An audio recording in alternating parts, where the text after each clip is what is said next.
King of Gods. By Fast Food Restaurant, Kabanata 249. Umalis. Sa lugar na maulap, biglang bumukas ang mga mata ni Zhao Feng nang bumalik sa normal ang kulay ng kanyang mukha. Bukod sa katotohanan na ang kanyang cultivation ay bumaba sa sixth sky, lahat ng iba pa niyang aspeto ay nasa paligid ng level noong siya ay nasa Alliance Banquet. Siyempre, ang kanyang kahusayan sa mental energy ay mas mahusay kaysa sa Alliance Banquet. Pagkatapos ng lahat, ipinagpatuloy niya ang pag-aaral nito sa loob ng 1 buwan upang sirain ang Ghost Mark. Nawasak ang Ghost Mark. Hindi bababa sa hindi ko kailangang mag-ingat na mapansin ako ng mga eksperto ng Scarlet Moon Demonic Religion. Tinitimbang ni Zhao Feng ang mga pagpipilian at hindi ito pinagsisihan. Masyadong mapanganib ang Ghost Mark. Ang mga makakahanap sa kanya ay karaniwang nasa True Spirit Realm, at hindi niya makumpirma kung ang panahon ay magiging bagyo o hindi sa oras na iyon. Sa pagkalkula ng oras, napagtanto ni Zhao Feng na mahigit sa 2/3 ng oras ang lumipas para sa pakikitungo sa First Elder. Ayon sa pangako, kailangan niyang umalis sa 13 countries sa loob ng 2 buwan at magtungo sa Canopy Great Country para tapusin ang kanyang lihim na misyon. Bagamat bahagyang ayaw ni Zhao Feng, kailangan niyang gawin iyon. Kasabay nito, si Zhao Feng ay patungo sa mas malaking yugto. Mula nang makita niya ang mapa ng Northern Continent at ang katotohanan na ang 13 bansa ay kumakatawan lamang sa isang tuldok sa sulok, ang kanyang puso ay nayanig. Makalipas ang 2 araw, dumating si Zhao Feng sa Sun Feather City at nalaman na ang lahat ay pareho sa dati. Bagamat hindi niya binati ang sinuman mula sa lungsod, kahit papaano ay nagkaroon siya ng hindi mapakali na pakiramdam na siya ay ikinulong ng isang bagay. Hindi siya nang ahas na manatili ng matagal at hindi nagtagal ay umalis siya sa Sun Feather City. Maya-maya ay dumating na ang sipol ng hangin. Zhao Feng, huwag kang tumakbo. Bumalik ka sa clan kasama ko at aminin mo ang iyong mga kasalanan. Isang malalim na boses ang umalangaw mula sa likuran. Ang tao ay isang nasa katanghaliang gulang na lalaki na nakasuot ng purple na robe at may hawak na high-grade mortal na armas habang pinamumunuan niya ang 10 miyembro ng clan na nakarating sa 6th sky o mas mataas. Bumalik sa clan at aminin ang aking mga kasalanan. Tumigil si Zhao Feng. Kilala niya ang middle-aged purple na nakadamit. Isa itong vice-head na bihasa sa pakikipaglaban. Mas mabuting sumuko ka na. Ang nasa katanghaliang gulang na taong nakasuot ng kulay ube ay nagpalipat-lipat ng kanyang high-grade mortal weapon, na nagdulot ng malamig na mga laslas ng purple-green sword chi na bomb alot sa radius na 10 yarda. Kaluskos. Isang arko ng kidlat ang dumaan sa kamay ni Zhao Feng na parang maliliit na makamandag na ahas habang sila ay sumusugod patungo sa lalaking nakasuot ng lila at kasama. Sa ilalim ng sagupaan ng 2 kapangyarihan, umatras ang kulay ube na nakadamit na figure at bomb alot sa kanya ang isang pamamanhid na sensasyon, dahilan upang hindi siya makagalaw at lumabas ang usok sa itaas ng kanyang ulo. Ang squad na dinala niya ay tinamaan ng natitirang mga arko ng kidlat at nahulog sa sahig, hindi makagalaw. Ito ang lakas ng nangunguna sa Alliance Banquet. Puno ng takot ang grupo. Sa isang galaw lang, natalo niya ang isang cultivator sa kalahating hakbang na True Spirit Realm at naging sanhi ng pagkawala ng lakas ng iba sa labanan. Gaano katikat ang kanyang lakas? Narinig ko na naabot ni Zhao Feng ang 7th sky sa Alliance Banquet ngunit ngayon ay bumaba na siya sa 6th sky para sa ilang kadahilanan. Kung siya ay nasa kanyang tuktok noon. Huminga ng malalim ang middle-aged purple robe na lalaki at pinigilan ang alon sa kanyang puso. Nang marinig niya ang tungkol sa misyon at mga gantimpala, narinig na rin niya ang katanyagan ni Zhao Feng, ngunit hindi niya ito masyadong inisip. Sa gitna ng mga half-step na True Spirit Realm expert, siya ay nireranggo sa nangungunang 3. Gaano man kalakas ang isang junior, ano ang magagawa nila? Gayunpaman, pagkatapos lamang niyang personal na labanan siya ay nalaman niya ang pagiging mapanganib ni Zhao Feng. Mas nakakatakot pa siya kaysa sa mga chismis. Kung tutuusin, ang cultivation ni Zhao Feng ay bumaba na ngayon sa 6th sky at 2 hakbang ang layo mula sa kalahating hakbang na True Spirit Realm. Sino ang nagpadala sa iyo para patayin ako? Lumamlam ang ekspresyon ni Zhao Feng. Dahil ang kanyang cultivation ay bumaba na sa 6th sky at hindi niya ginamit ang kanyang bloodline power, halos hindi niya napigilan ang kalaban sa paggalaw noon. Zhao Feng, ang Clan Master Haiyon ay nag-utos na sa 13 bansa na patayin ka. Kung lalaban ka, papatayin ka namin, ngunit kung babalik ka sa clan at aminin ang iyong mga kasalanan, dapat kang maligtas. Dahil sa kanyang pagiging maingat, hindi nagmamadaling kumilos ang lalaking nasa katanghaliang gulang na nakasuot ng lila. Una, hinihintay niyang gumaling ang kanyang squad at naghihintay din ng reinforcements mula sa clan. Ang Haiyon Master ay partikular na nagsabi na magstay para sa oras at sabihin sa isang elder-ranked expert. Kailangan ng isang junior sa Ascended Realm ng mga eksperto sa True Spirit Realm para patayin siya. Tinanggihan ng nasa katanghaliang gulang na lalaking nakasuot ng kulay ube ang kaisipang iyon noon, ngunit sa sandaling ito, mukhang hindi lahat iyon ng walang dahilan. Clan Master Haiyon. Patayin. Nanlamig ang puso ni Zhao Feng. Pagkatapos noon, inilipat ni Zhao Feng ang kanyang bloodline power at agad na nasugatan ang nasa katanghaliang lalaki at kumpanya. Ilang galaw lang ang nagawa ng lalaking nakasuot ng purple bago natalo at nawalan ng braso sa proseso. Kung hindi dahil sa iisang clan sila, napatay na sila ni Zhao Feng. Tinatanong kita, ano ang nangyari sa nakalipas na 2 buwan? Lumingon ang mga mata ni Zhao Feng sa isa pang cultivator sa 7th Sky. Ang deacon sa 7th Sky ay agad na nakontrol at sumagot ng walang pag-aalinlangan. Nagtanong si Zhao Feng at sisigot ang deacon. Hindi nagtagal ay naunawaan ng una ang sitwasyon sa 13 clans at ang sitwasyon kung saan ang Broken Moon Clan. True Lord descending. Ang 12 clans lahat ay sumuko. Haiyon Master, ang traidor na ito ay naging Broken Moon Clan Master at nagpadala pa ng mga tao para tugisin ako sa 13 countries. Natigilan at nagalit si Zhao Feng sa balita. Ang pagbaba ng isang True Lord ay naging dahilan upang siya ay maging walang magawa. Bagamat hindi siya personal na naroroon, iniisip kung paano nagkaroon ng dobleng puwersa ang 12 angkan ng kaaway at kailangan pa ring sumuko, naiintindihan niya kung ano ang nangyari. Ang bagay na ikinagalit ni Zhao Feng ay ang Haiyon Master ay naging Clan Master. Bumalik sa Concealed Dragon Lake, inatake ni Haiyon Master ang orihinal na Broken Moon Clan Master at siya ang salarin ng kanyang kamatayan. Ang orihinal na Broken Moon Clan Master ay banal at matuwid. Nang si Zhao Feng ay nagdulot ng malaking problema sa Floating Crest Trial, siya at ang First Elder ang nagpoprotekta kay Zhao Feng. Higit pa rito, ang magandang Clan Master na ito ay master din ni Ran Xiaoyuan, kaya palaging magalang si Zhao Feng sa kanya.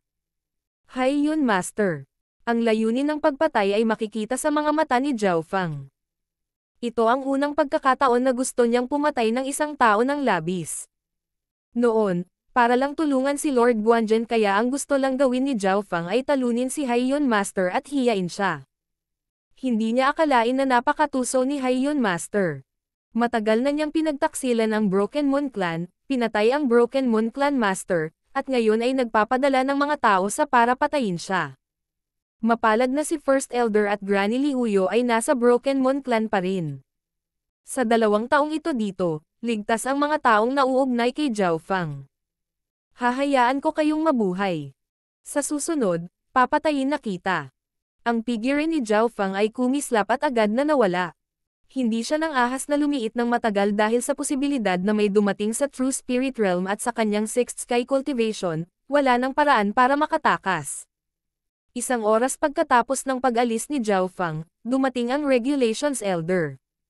Ang Regulations Elder ay master din ni Lu Ho, at nang ang huli ay pinaalis ni Zhao Feng, iningatan ng Regulations Elder ang kaganapan sa kanyang puso.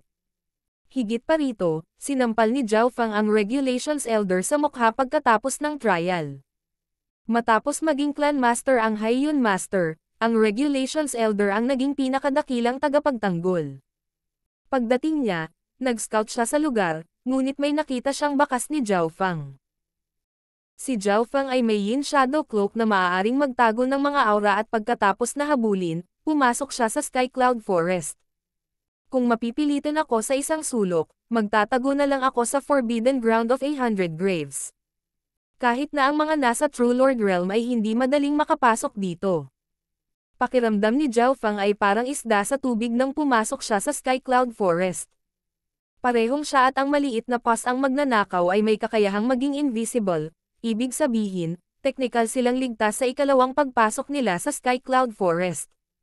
Mukhang kailangan kong umalis ng 13 countries ng mabilis. Ang desisyon ni Zhao Feng ay ginawa. Wala nang lugar para manatili siya sa 13 bansa. Mas mabuting pumasok siya sa mas malaking mundo. Sinimulan ni Zhao Feng ang kanyang paglalakbay sa parehong araw, patungo sa mga panlabas na hangganan ng 13 bansa. Bagamat mapanglo ang landas na tinahak ni Zhao Feng, nakita pa rin ng kanyang god spiritual ay ang mga figure ng mga cultivator mula sa clans at ang mga anino ng Scarlet Moon Demonic Religion. May pagkakataon pa nga na ang mga bakas ni Zhao Feng ay hindi sinasadyang natagpuan ng isang mababang antas na disipulo at ay report na sana ito nang siya ay agad na napatay sa pamamagitan ng mental energy technique ni Zhao Feng.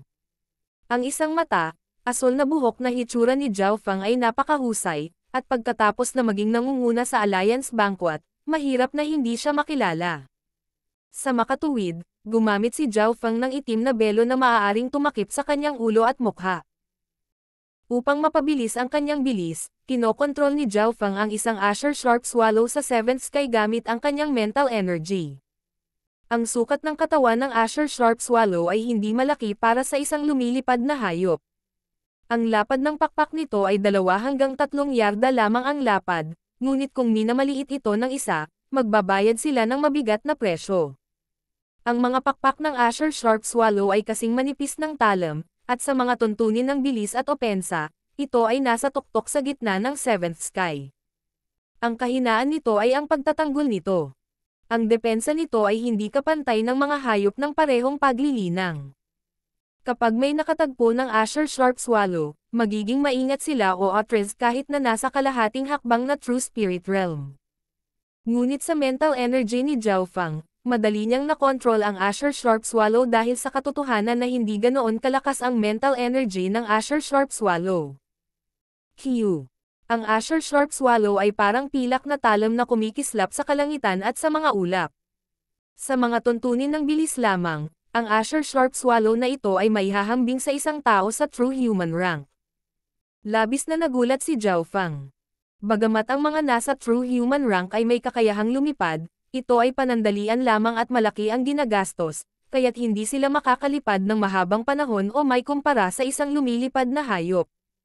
Ito ay dahil dito na ang lumilipad na mga hayop ay napakabihirang at ang pagpapaamo nito ay lubhang mahirap. Ngunit hindi ito naging mahirap para kay Zhao Feng. Wala pang 10 araw, lumipad na si Zhao Feng palabas ng 13 bansa. Ang Asher Sharp Swallow ay hindi binaygo si Zhao Feng, maaari itong lumipad ng libo-libong milya sa isang araw. Gayunpaman, hindi alam ni Zhao Feng na hindi lang siya ang henyo na tinutugis sa 13 bansa at umalis sa 13 bansa. May 2 pang iba, sina Kang Yuyo at Zhao Yufei. Gayunpaman, ang pagkakaiba lamang ay ang mga gantimpala para sa dalawang ito ay mas mababa. Dahil sa katotohanang nauna si Zhao Feng sa Alliance Banquet at hinamak ng Haiyan Master, ang mga gantimpala ng pagpatay sa kanya ay mas mataas pa kaysa sa pagpatay sa isang tao sa True Spirit Realm. Sa isang kisap mata, lumipas ang ilang buwan.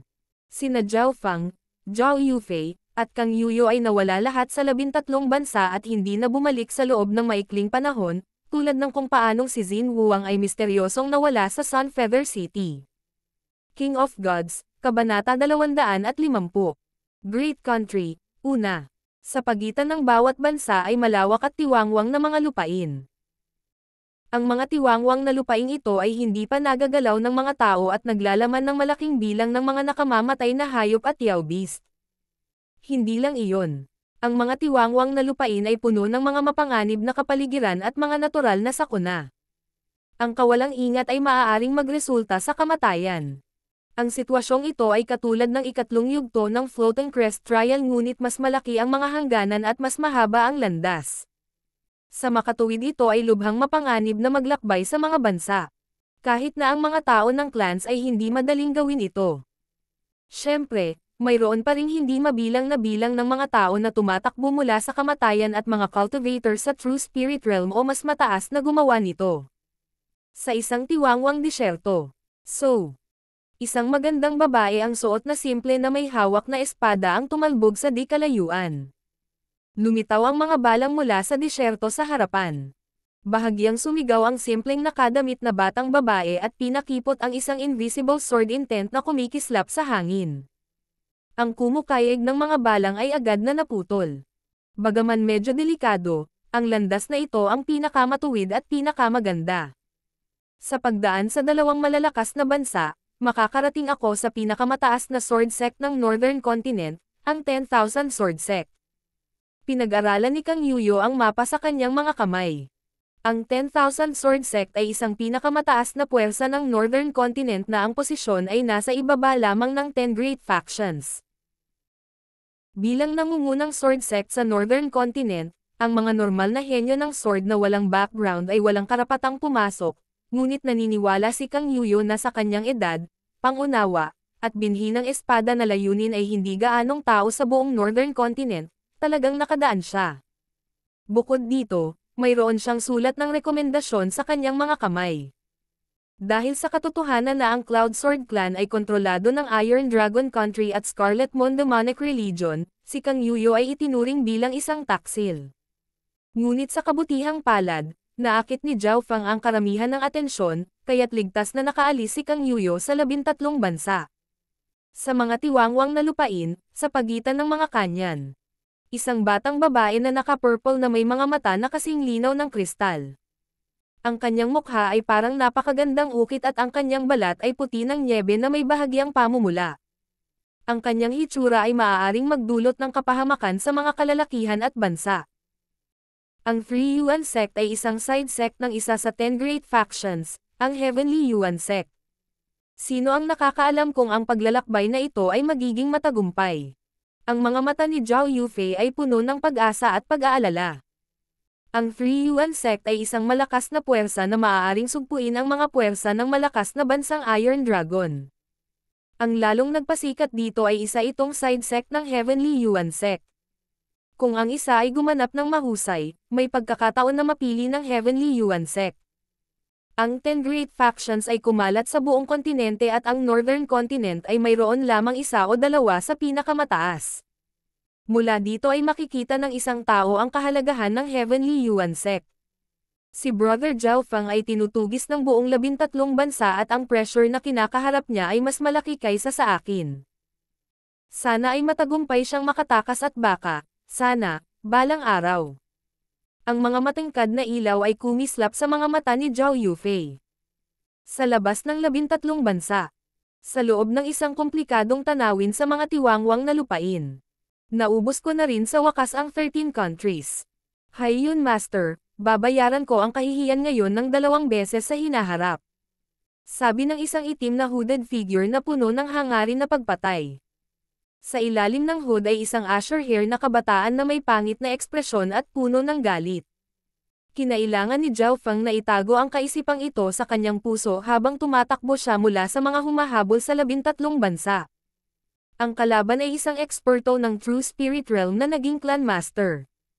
Hindi nagawang lumaban ni Zhao Fang. Naniniwala siya na walang lugar para sa kanya sa 13 countries maliban kung naabot niya ang True Lord rank, ibig sabihin ay nagawa niyang maapektuhan ang paligid doon. Kung gusto ni Zhao Fang na bumalik sa 13 countries, kailangan niyang nasa True Spirit Realm man lang kung hindi ay puno ito ng mga panganib. Nasa puso lang ni Zhao Fang ang sinabi ni Master na gawin niya. Ang unang misyon. Humingi ng tulong. Isang mapa ng Northern Continent ang lumitaw sa kanyang isipan nang magsimula siyang lumipad sa isang tiyak na direksyon. Si Zhao Fang ay mayroong God's Spiritual Eye at ang Azure Sharp Swallow na nagbigay daan sa kanya na makaiwas sa lahat ng panganib.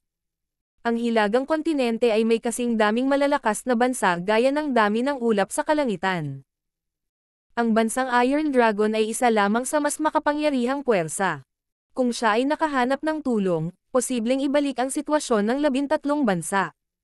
Umupo si Zhao Fang sa Azure Sharp Swallow at nagtungo sa pinakamalapit na bansa sa 13 bansa at sa 2 bansa, ang bansa ng Agila. Gayunpaman, ito ay isang mahirap na landas. Sa isang kisap mata, kalahating taon na ang lumipas. Sa timog ng hilagang kontinente, dumaan ang umaalingaw-ngaw na ilog sa mga bundok, kapatagan, at disyerto na para bang pupunitin nito ang lupain sa kalahati. Napakaganda ng eksena. Ang ilog na ito ay tinawag na River of Rage at isa sa tatlong ilog na nasa loob ng teritoryo ng Canopy Great Country. Ang River of Rage ay may malakas na agos. Ang isang alon na nag-iisa ay maaaring lunukan ang isang cultivator sa Ascended Realm. Higit pa rito, sa ibabaw ng ilog ay napakalakas ng hangin na kahit na lumilipad ang Yao Beasts ay agad na mapunit. Sa pampang ng ilog, isang matalim na berdeng lunok ang lumipad sa hangin at dumapo sa lupa. Bagamat hindi kalakihan ang lumilipad na ibong ito, ang bilis at aura nito ay naging dahilan ng pagsulyap ng marami. Sa sandaling ito, isang azure-haired one-eyed youth ang tumalon pababa mula sa azure sharp swallow na may mga palatandaan ng pagkapagod. Ito ang pambihirang azure sharp swallow. Ang bilis at opensa daw nito ay hindi kapanipaniwala. Anong background mayroon ang kabataang ito para magkaroon ng ganoon kamahal na alagang hayop? Ang mga mata ng maraming tao ay kumikinang habang nagsimula silang mag-usap. Ang azure-haired one-eyed na kabataan ay halatang si Zhao Fang. Nakaramdam ng labis na pagod si Zhao Fang pagkaraang dumating mula sa Sky Cloud 13 countries. Sa kabutihang palad, nakapasok siya sa teritoryo ng Canopy Great na bansa at napakalayo sa 13 bansa. Naniniwala siyang walang makakakilala sa kanya. Sa buong Northern Continent, 3 bansa lamang dito ang may salitang Great. Ang Canopy Great Country ay isa sa 3. Ang pangalawang gawain. Ibigay ang item ni Master sa pamilya Liu sa loob ng Canopy Great Country. Sinuri ni Zhao Fang ang lugar ng may pag-iingat. Kahit na ang pinakamalakas na magsasaka dito ay nakarating lamang sa 7th sky, hindi siya naglakas loob na tingnan ang mga ito ng mababa. Ito ang Canopy Great Country, hindi ito isang bagay na maihahambing ng 13 bansa. 10 araw ang nakalipas. Sinubukan ng 2 hanggang 3 bandido ng 6th sky na nakawin ang azure sharp swallow ni Zhao Fang. Nagpasya si Zhao Fang na tapusin ang mga ito, ngunit nang hindi ginagamit ang espiritual na mata ng Diyos at kapangyarihan ng bloodline, kailangan niya ng 12 galaw. Ito ay hindi maisip sa 13 bansa. Ang Canopy Great Country ay isang treasured place ng Northern Continent para sa mga cultivator. Ang bilang ng mga taong nakarating sa Ascended Realm dito ay hindi mababa. Minsan ay nakipag-away si Zhao Fang sa 2 eksperto sa 7th sky at nang hindi ginamit ang kanyang bloodline power, ang labanan ay nagresulta sa isang tabla. Higit pa rito, ang 2 iyon ay mga middle echelon lamang ng isang pamilya, tulad ng kung paano ang pamilya Zhao ay nasa Cloud Country. Ang mga kasanayan at pamamaraan ng bawat uri ay nakikita sa mortal na mundo. Ang Heaven Earth Yuan Chi ay ilang beses na mas dalisay kaysa sa 13 countries at tila, ilang malalaking puwersa ang may kontrol sa spiritual treasured grounds at puno ng mga mapagkukunan. Bagamat si Zhao Fang ay nakapasok lamang sa Canopy Great Country sa loob ng maikling dosenang araw, ang kanyang mga aksyon ay naging mas maingat. Sa madaling sabi, ang Canopy Great Country ay mas advanced sa mga tuntunin ng paglilinang. Kung ang 13 bansa ay sinasabing isang nayon sa kanayunan, kung gayon ang lugar na ito ay magiging isang lungsod. Sa makatuwid, sa ilalim ng parehong paglilinang, madaling mapatay ng mga eksperto ng Canopy Great Country ang mga mula sa 13 bansa. Sana hindi mabaygo ang pangalawang gawain o kung hindi. Si Zhao Fang ay nakatayo sa pampang ng ilog at ang kanyang dibdib ay bumigat dahil sa pressure na dala ng River of Rage. Ang pagtakas niya ay para sa 2 misyon. Una, humingi ng tulong. Pangalawa, ipadala ang sulat. Nabigo si Zhao Fang sa una. Sa pag-iisip pabalik sa kanyang karanasan, isang mapait na ngiti ang lumitaw sa mga labi ni Zhao Fang. Matapos umalis sa 13 bansa ay narating niya ang pinakamalapit na bansang Agila. Ang Eagle Country ay ang pinakamalapit sa Iron Dragon Country at 13 countries, ngunit mas malakas kaysa sa Iron Dragon Strong Country. Kung payag sila, maaari nilang baguhin ang sitwasyon ng 13 bansa. Nang pumasok si Zhao Fang sa Eagle Country, napagtanto niya na ang 10-10 angkan sa bansa ay may panloob na digmaan at ang buong bansa ay nasa kaguluhan. Wala ni isa sa kanila ang nagkaroon ng oras para abalahin siya. Pagkatapos noon ay dumating si Zhao Fang sa pangalawang malakas na bansang malapit, ang Bloodfire Country. Ang Bloodfire Country ay napakalakas, ang orihinal na Iron Dragon na malakas na bansa at ang Sky-Rich Strong Country na nagkakaisa ay maaaring hindi nito katugma. Gayunpaman, ang distansya sa pagitan ng Bloodfire Strong Country at 13 countries ay medyo malayo na at ang mga paksayon doon ay ayaw tumulong. Higit pa rito, muntik nang mawalan ng buhay si Zhao Feng doon. Ang Scarlet Moon Demonic Religion ay hindi lamang nakalusot sa malakas na bansang Iron Dragon, maging ang malakas na bansa ng Bloodfire ay napasok din. Pawisan pa rin si Zhao Feng kapag naalala niya ito. Bumalik sa malakas na bansa ng Bloodfire na siya ay tinarget ng Scarlet Moon Religion ngunit nakaligtas dahil sa kanyang God's Spiritual Eye. Hindi niya maiwasang matuwa na nawasak niya ang Ghost Mark kahit na naubos niya ang isang Sky. Sa pagkabigo sa Bloodfire Country, ang gawain ni Zhao Feng para sa tulong ay nauwi sa kabiguan, dahil ang ibang mga bansa ay napakalayo at sino ang makikialam sa isang brat na nanggaling sa isang mahirap na lugar. Sa wakas, si Zhao Feng ay tiyak na sumuko sa misyon na ito na puno ng panganib at kaunting pag-asa. Hindi niya maiwasang maalala ang sinabi sa kanya ng unang elder. Maliit ang pagkakataong makakuha ng tulong. Ang pangunahing punto ay ang pangalawang gawain. Kung ito ay magtagumpay, hindi lamang kayo magiging ligtas, ang 13 bansa ay maaaring maligtas din. Sa sandaling ito, si Zhao Feng ay nakatayo sa harap ng River of Rage. Inilalagay niya ang lahat ng kanyang pag-asa sa pangalawang misyon. Ngunit sa ngayon kailangan ni Zhao Feng na dumaan sa River of Rage para makapasok sa gitna ng Canopy Great Country. Ang sitwasyon ng Canopy Great Bansa ay maaaring ilarawan bilang isang emperador, 3 sekta, 4 na pamilya upang ipakita ang kaguluhan nito. Kabilang sa 4 na pamilya ay isang pamilyang Liu, ngunit hindi alam ni Zhao Feng kung pareho ba ito sa binanggit ng First Elder. King of Gods, Kabanata 251. Great Country, ikalawa. Naisip ni Zhao Feng na kung ang pamilyang Liu na hinahanap niya ay isa nga sa 4 na dakilang pamilya ng Canopy Great Country, magiging hindi ka panipaniwala. Isang emperador, 3 sekta, 4 na pamilya. Ang 8 puwersang ito ang nagpapanatili sa buhay ng Canopy Great Country at higit sa iba pang hindi mabilang na puwersa. Kahit sino sa kanila ay may kapangyarihan na hindi bababa sa maihahambing sa isang malakas na bansa at may kakayahang lipulin sila. Sa 8 puwersang ito, ang mga Imperial ang may pinakamaraming katanyagan at naging pinuno ng Canopy Great Country. Dahil sa 8 puwersang umiiral ng magkasama, ang sitwasyon sa loob ng dakilang bansang ito ay napaka-komplikado, ngunit walang gaanong koneksyon kay Zhao Feng na kara-rating lang. Hindi man lang niya maapektuhan ang sitwasyon ng 13 countries at isa lang siyang butil ng alikabok sa Canopy Great Country. Matapos ayusin ang kanyang mga iniisip, muling tumingin si Zhao Feng sa River of Rage sa unahan. Ang River of Rage ay may napakagandang agos na naging dahilan upang ang mga cultivator sa Ascended Realm ay nahihirapang huminga. Ang River of Rage ay ang pinakamalaking ilog sa Canopy Great Country at isa sa 3 pinakamalaking lugar ng tubig sa Northern Continent. Ang sinumang gustong pumasok sa mga banal na lupain ng Canopy Great Country at tumungo sa 4 na pamilya ay dapat tumawid sa ilog na ito. Ang mga mata ni Zhao Feng ay kumikinang habang ang kanyang asher na buhok ay umihip sa hangin. Hindi lang si Zhao Feng ang gustong tumawid sa ilog. Ang layunin ng mga dalubhasa dito ay lahat na tumawid sa ilog. Ang River of Rage ay matatagpuan sa Hilaga at itinuring na tiwangwang. Kahit na ang populasyon dito ay higit na nalampasan ang 13 bansa.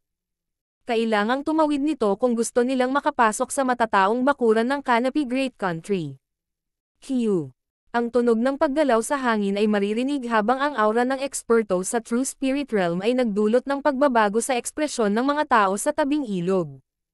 Isang 4 na pakpak na lumilipad na leopardo ang lumipad sa himpapawid. Ang laki nito ay kasing laki ng isang elepante at isang gininto ang nakadamit na maharlika ang nakapatong dito habang sila ay bumaba sa pampang ng ilog. 4 na pakpak na Flying Cloud Leopard. Ito ay isang battle class na lumilipad na alagang hayop. Ang 4 na pakpak na Flying Cloud Leopard na ito ay malamang na madaling mapunit ang mga normal na magsasaka sa kalahating hakbang na True Spirit Realm. Puno ng paggalang ang mga tao sa tabing ilog. Ang alagang hayop ng taong nakasuot ng gininto ang tao, ang 4-winged Flying Cloud Leopard, lamang ay magiging sanhi ng pag-iwas ng mga normal na cultivator sa Ascended Realm. Nang bumaba ang four-winged flying cloud leopard, nakaramdam si Zhao Feng ng pagkabalisa mula sa Azure Sharp Swallow.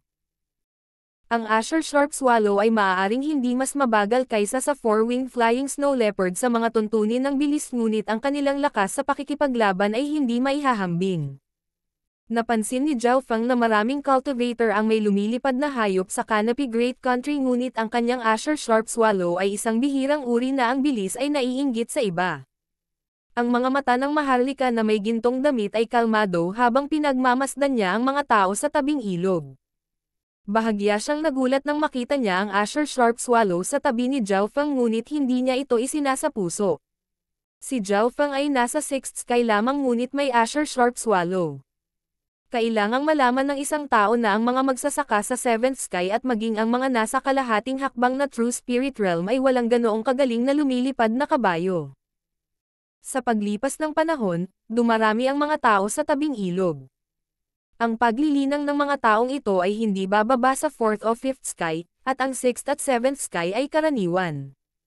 Mayroon na ngayong ilang cultivator sa kalahating hakbang na True Spirit Realm sa tabing ilog.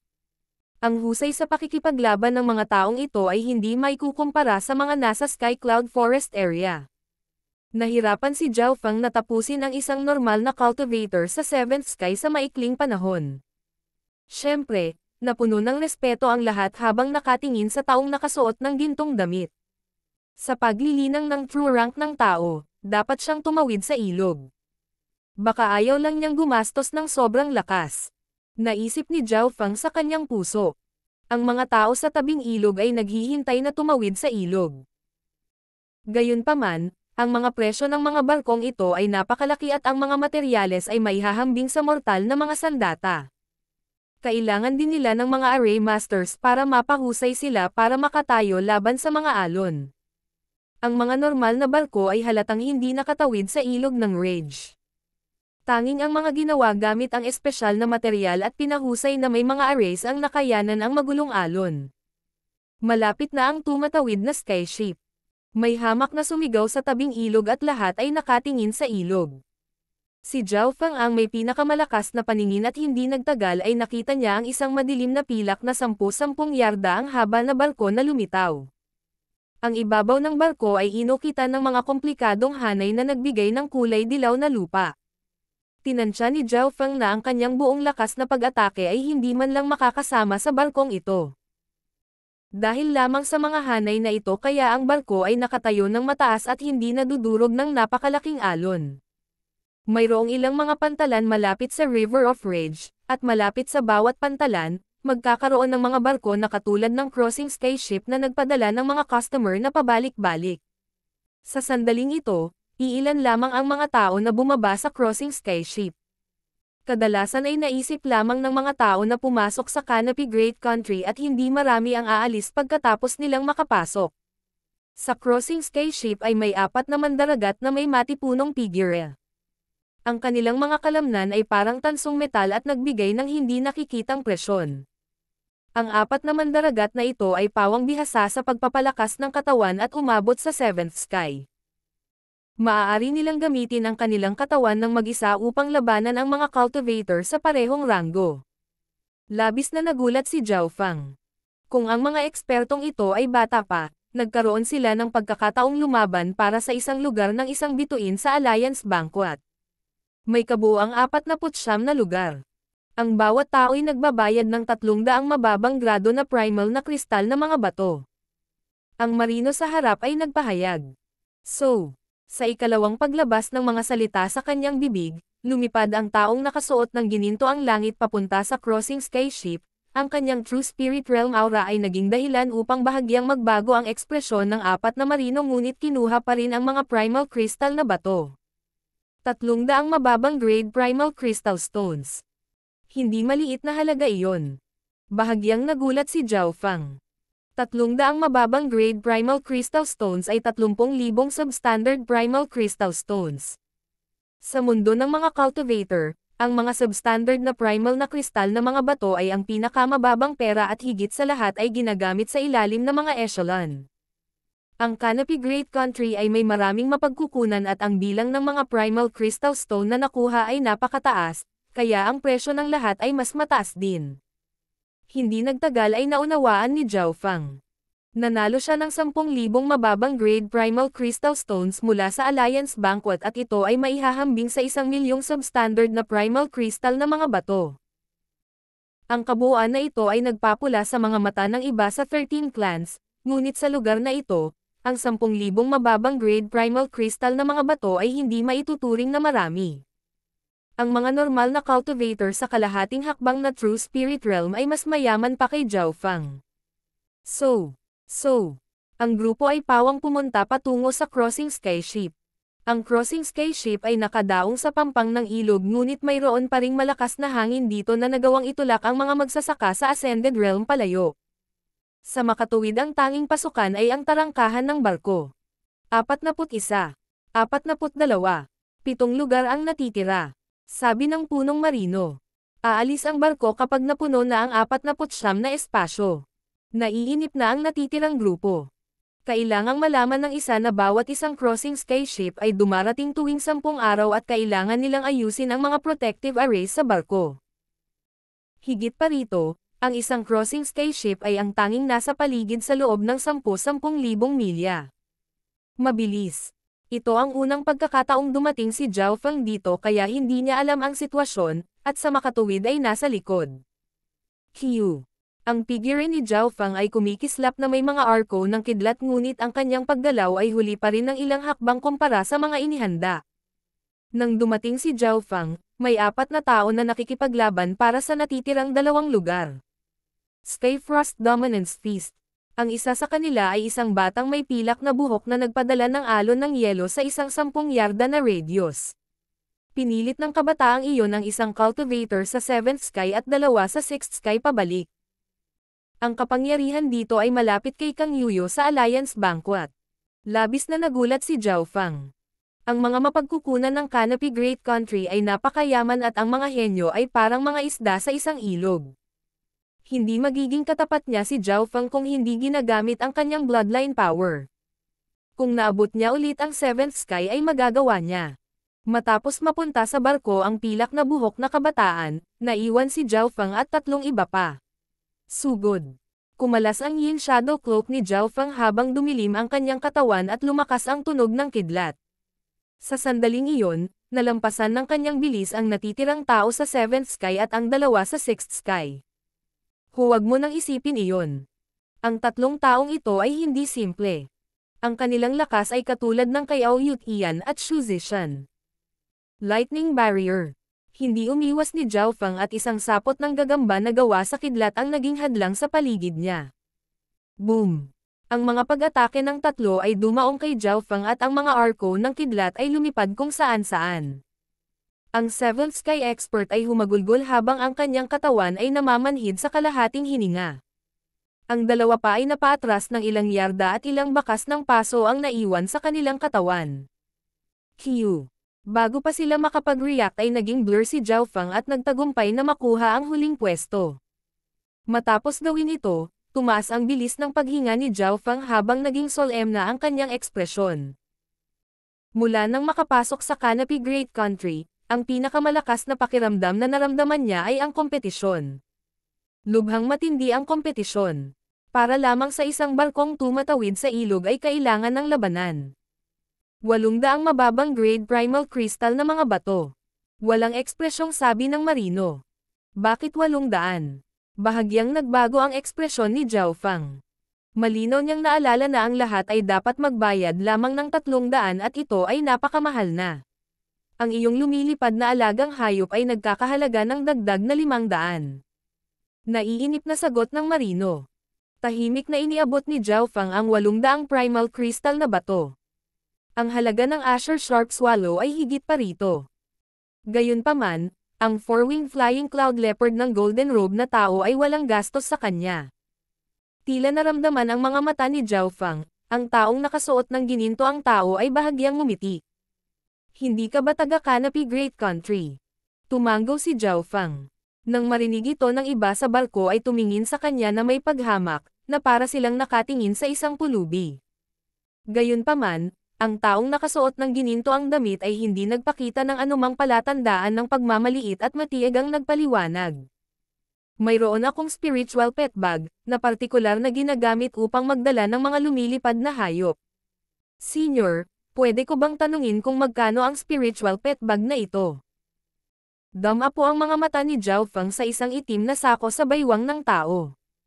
100,000 primal na kristal na bato. Casual na tugon ng taong nakasuot ng ginto. 100,000 primal na kristal na bato.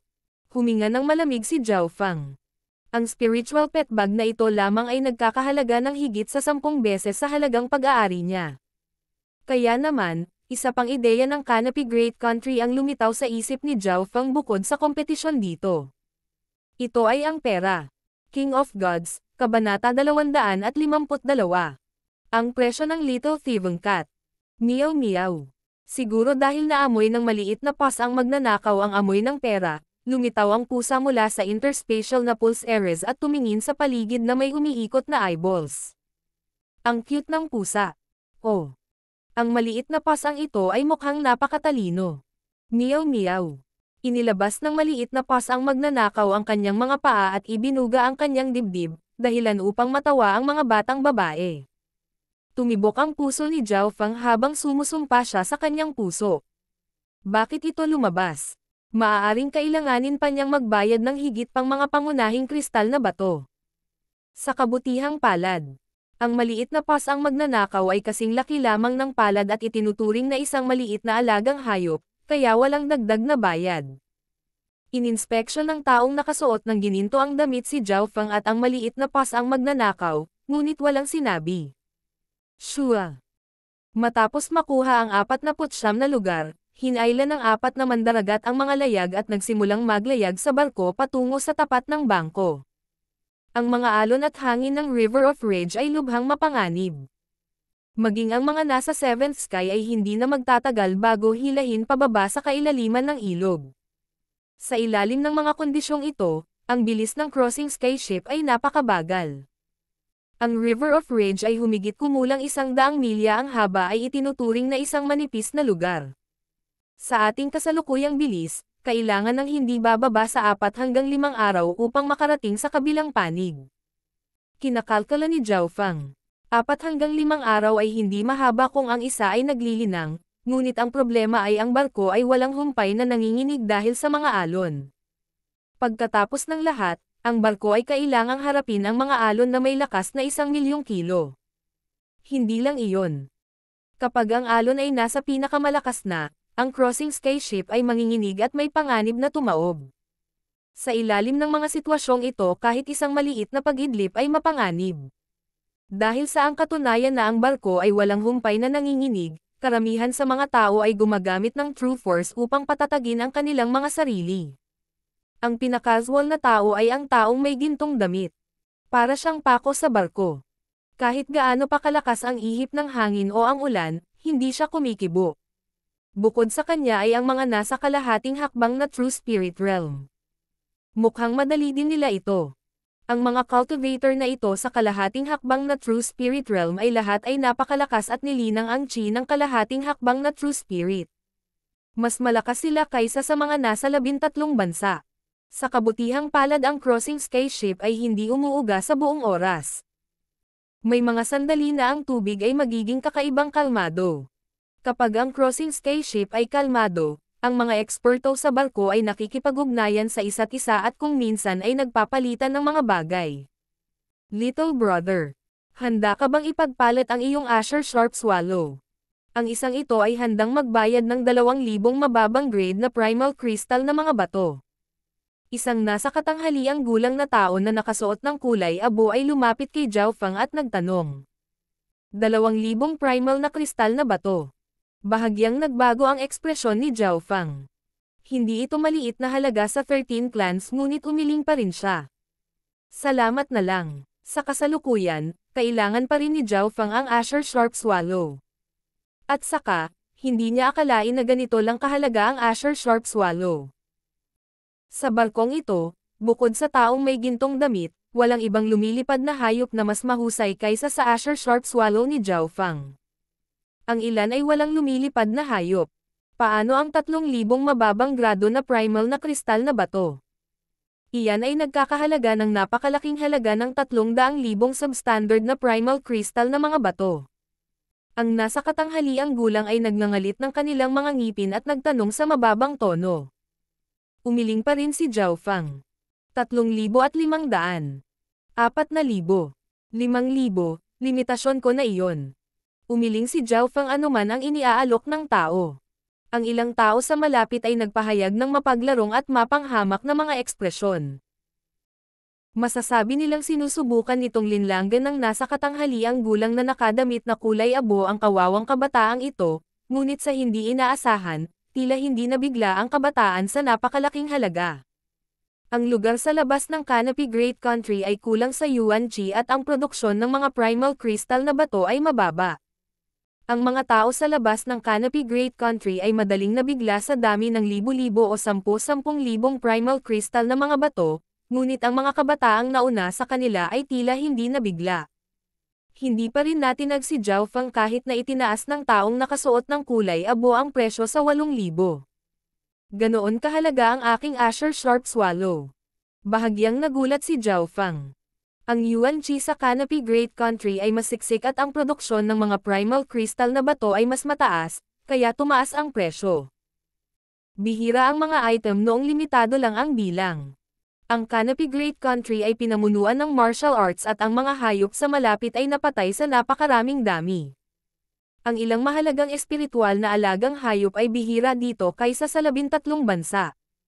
Ang mga normal na tao ay hindi sasakay sa isang lumilipad na hayop maliban kung sila ay patungo sa napakadelikadong mga lugar.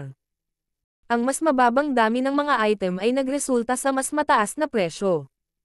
Dahil sa dalawang kadahilanang ito, ang presyo ng mga lumilipad na hayop, lalo na ang mga bihirang, ay nagkakahalaga ng malaki sa Canopy Great Country. 8,000 primal na kristal na bato. Nagbebenta ka ba o hindi? Nanlalabo ang mga mata ng medyo may edad na nakadamit na kulay abo. Bagamat siya ay nasa 7th sky lamang, ang aura na nagmumula sa kanya ay mas malakas kaysa sa mga nasa 13 bansa. Tinansya ni Zhao Fang na maaaring harapin ng taong ito sina Xu Zishan at Ao Yutian o matalo man lang sila. Nang malapit nang tumanggi si Zhao Fang, isang boses ang tumunog mula sa malapit. Ha! Grey Cat Eagle, sinusubukan mo bang pilitin ang trade na ito? Isang batang pilak ang buhok ang dahan-daang lumapit. May impresyon si Zhao Fang sa kabataang ito. Nagamit na ng taong ito ang Skyfrost Dominance Fist dati at pinilit niyang ibalik ang isang tao sa 7th sky at dalawa sa 6th sky. Nang hindi ginagamit ang kanyang bloodline power, si Zhao Fang ay hindi nagkaroon ng malaking pagkakataong manalo laban sa kanya. Chi Jiu, wala itong kinalaman sa iyo. Ang nasa katanghaliang gulang na lalaki na tinawag na Grey Cat Eagle ay nagbabala na tumingin sa batang pilak na buhok. Patas na kalakalan, ang mas mataas na bidder ang mananalo. Wala ba akong karapatang sumali? Malamig na napa-empt si Chi Jiu. Si Chi Jiu ay nasa 7th sky din at ang kanyang lakas ay maihahambing kay Kang Yuyo, na naging dahilan upang ang iba sa malapit ay mag-shuffle paatras. Huminto sa pagsasabi ng kahit ano ang naka-gray na nakadamit na nasa katanghaliang gulang. Hindi niya mapigilan si Chi Jiu na magbid ng mas mataas na presyo. Sa talino at lakas, higit na nakahihigit sa kanya ang kalaban. Bibigyan kita ng 10,000 primal crystal stone para sa Asher Sharp Swallow na ito. Ang boses ni Chi Jiu ay mahina ngunit naglalaman ito ng lamig. 10,000 mababang grado na primal na kristal na mga bato. Iyon lang ang mayroon kay Zhao Fang. 11,000. Sumagot ang nasa katanghaliang gulang na nakadamit na kulay abo. Sinabi ko na hindi ko ipinagpapalit ang aking Asher Sharp Swallow. Kalmadong umiling si Zhao Fang. Nang marinig ito, marami ang nagulat. Ang isang kabataang nagmula sa labas ng Canopy Great Country ay kayang labanan ang napakaraming primal crystal na bato. Narinig ko na ang mga cultivator mula sa labas ng Canopy Great Country ay lubhang mahirap. Totoo ba ito? Maaaring ito ay isang batang panginoon ng isang pamilya o anak ng isang panginoon ng ilang bansa. Nagpalitan ng tingin ang mga tao sa malapit. Nagkatinginan sa mata sina Chi Jiu at ang Grey Cat Eagle bago umalis.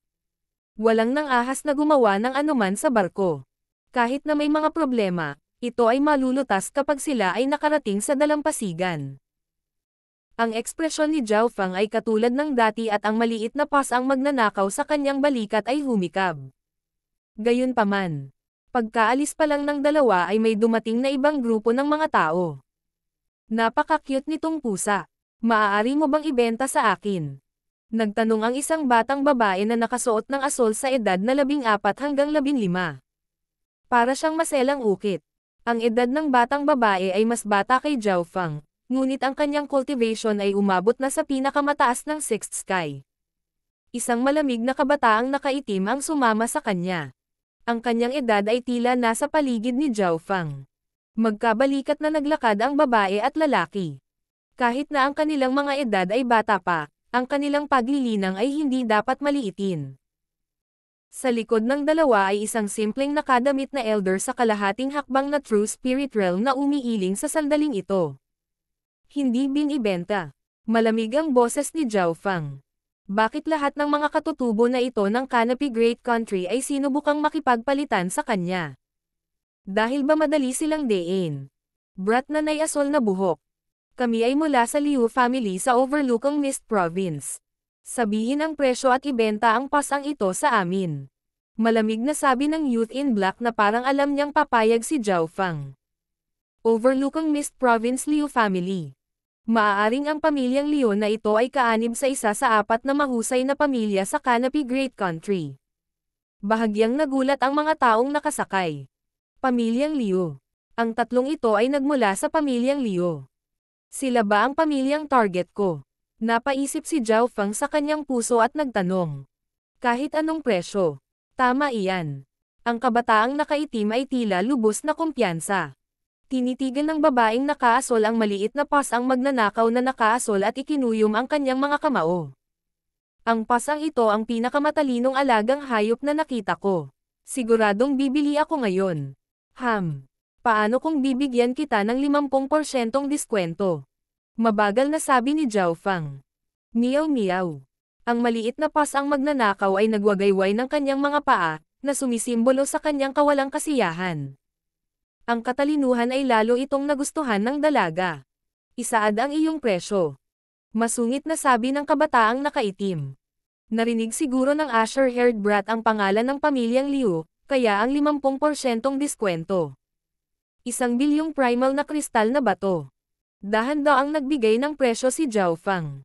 Nang marinig ito, napabuntong hininga ang lahat. 1 bilyon. Ang batang ito ay talagang may bibig ng isang leon. Kahit na ibenta nila ang Overlookang Mist Liu family, malamang na hindi sila makakaipon ng ganito. Natigilan ang mga tao dito sa kanagtawanan. Huminto ang kabataang nakaitim at babaeng nakaasol. Ikaw. Ang mukha ng kabataang lalaking nakaitim ay naging puti pagkatapos ay berde dahil sa galit. Noong una ay inakala niya na ang isang pusa ay nagkakahalaga lamang ng 100 primal na kristal na bato ngunit si Zhao Feng ay nagsabi ng napakalaking halaga.